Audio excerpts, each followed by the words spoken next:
Assalamualaikum warahmatullahi wabarakatuh. Selamat siang dan salam sejahtera untuk kita semua. Sebelumnya saya Siska Nurmalasari mewakili rekan kelompok ingin mengucapkan terima kasih kepada Ibu Francisca Natalia SEMM selaku dosen pengampu mata kuliah Manajemen Bisnis Operasional yang telah memberikan kesempatan kepada kami untuk memaparkan presentasi yang berjudul Alur Pemberian Kompensasi Jaminan Hari Tua atau JHT oleh BPJS Ketenagakerjaan di PT Aloha Snack Unggul. Selanjutnya pada kesempatan kali ini saya bersama dengan rekan saya yaitu ada Fitriani, Ramanda Novitasari, dan ada Virus. Selanjutnya pembahasan yang pertama yaitu ada latar belakang.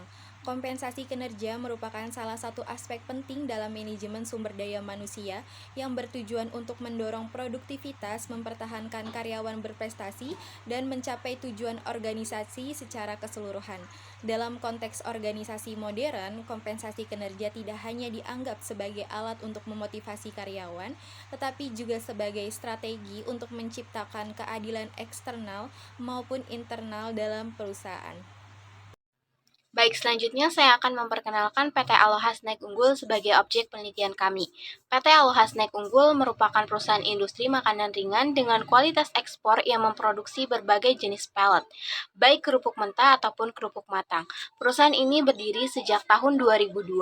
Selain itu, perusahaan ini juga telah berpengalaman lebih dari 19 tahun dalam menghasilkan makanan ringan yang berkualitas di Indonesia.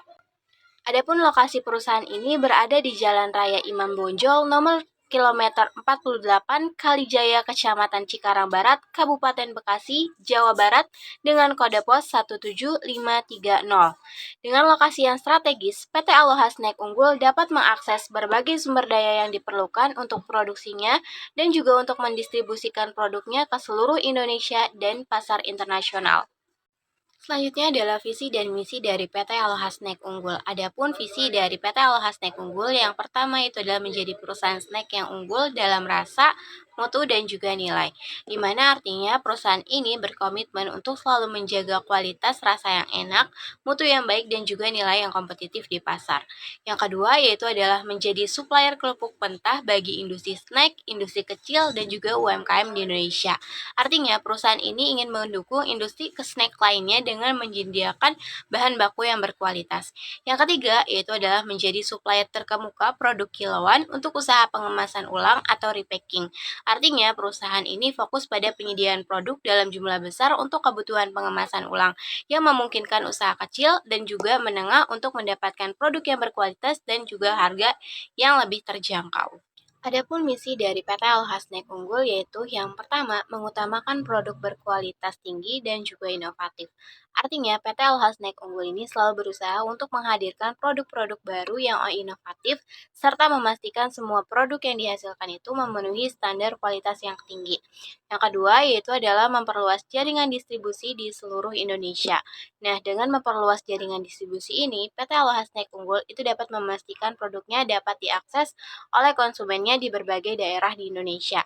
Yang ketiga yaitu adalah memberikan kepuasan kepada konsumen, karena kepuasan konsumen itu adalah prioritas utama, dengan memastikan produk yang diterima konsumen selalu dalam kondisi terbaik dan juga memenuhi ekspektasi dari konsumen.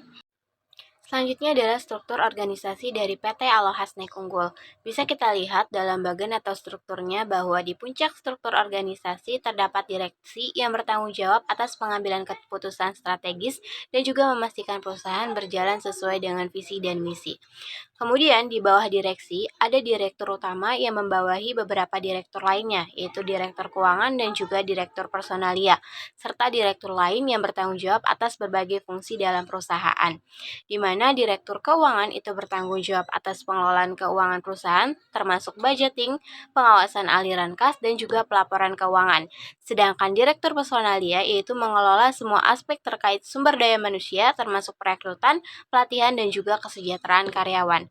Selanjutnya ada beberapa manajer yang mengelola berbagai divisi seperti manajer personalia, manajer pemasaran, manajer pabrik, manajer administrasi dan gudang. Nah, masing-masing manajer ini membawahi divisi-divisi yang sesuai dengan bidangnya. Nah, dengan struktur organisasi yang jelas tentunya memungkinkan perusahaan untuk beroperasi dengan efisien dan juga efektif untuk mencapai visi dan misi perusahaan. Selanjutnya ada persyaratan klaim JHT. Persyaratannya itu ada 5. Yang pertama itu kartu peserta program JHT BPJS Ketenagakerjaan.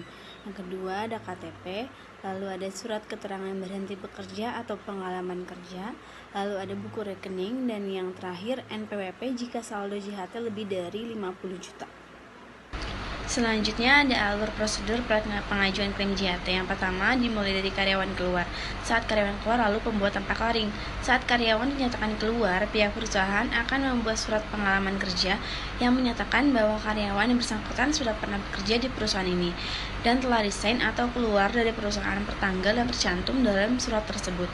Yang ketiga, lalu pengumpulan berkas pendukung. Saat karyawan ingin mengajukan klaim, maka harus menyiapkan berkas seperti KTP, kartu BPJS Ketenagakerjaan, NPWP, nomor rekening untuk menerima dana klaim saat sudah sukses, dan juga kartu keluarga untuk melihat nama ibu kandung. Dan yang keempat itu pengajuan di lapak arsip BPJS. Selanjutnya, pihak perusahaan akan melakukan pengajuan di website lapakarsip.bpjsketenagakerjaan.co.id. Yang kelima, verifikasi data oleh BPJS, seperti contohnya memasukkan nomor NIK, nomor kartu BPJS Ketenagakerjaan. Selanjutnya, yang keenam itu wawancara. Sesuai tanggal dan jam yang di pemberitahuan email, karyawan akan dihubungi oleh pihak dari BPJS melalui video call WhatsApp. Saat wawancara berlangsung, karyawan diminta untuk menyiapkan dokumen-dokumen asli yang diperlukan untuk verifikasi data. Lalu yang ketujuh itu verifikasi dokumen asli. Verifikasi dokumen asli ini seperti kayak tadi KTP itu diverifikasi kembali. Lalu yang kedelapan itu adalah pengajuan berhasil. Saat pihak BPJS sudah melakukan wawancara, dana klaim akan ditransfer ke nomor rekening karyawan. Lalu yang terakhir, dana dikreditkan ke rekening karyawan. Pengajuan akan dibataskan waktu 4-5 hari setelah wawancara dilakukan. Selanjutnya, saya Nada Fairuz akan menjelaskan tentang beberapa hambatan dalam pengajuan klaim yang sering kita temui. Yang pertama itu ada perbedaan antara data yang diinput perusahaan dengan data di berkas aslinya. Hal ini menyebabkan penolakan saat pengajuan klaim. Lalu yang kedua, karyawan yang terlalu lama mengirimkan kode 6 digit untuk verifikasi dari SMS karena durasi saat perusahaan mengklik kode verifikasi hanya berdurasi 3 menit. Maka jika lebih dari itu, kode tidak bisa digunakan atau kadaluarsa. Yang ketiga, ada karyawan yang lupa tanggal dan jam wawancara kemudian terlewat, sehingga pihak perusahaan harus mengajukan ulang klaim tersebut. Lalu yang keempat, ada karyawan yang nomor kepesertaannya sedang berada dalam masa tunggu, sehingga harus menunggu hingga masa tunggu selesai untuk pengajuan klaim kembali. Dan yang terakhir ada resolusi file foto berkas yang terlalu rendah, sehingga berkas tidak terbaca. Kemudian dari banyaknya hambatan yang terjadi, ada beberapa solusi yang ditawarkan agar pengajuan klaim berhasil. Yang pertama ada perusahaan harus teliti memastikan semua data yang diinput telah sesuai dengan berkas asli karyawan, guna menghindari kegagalan dalam proses pengajuan.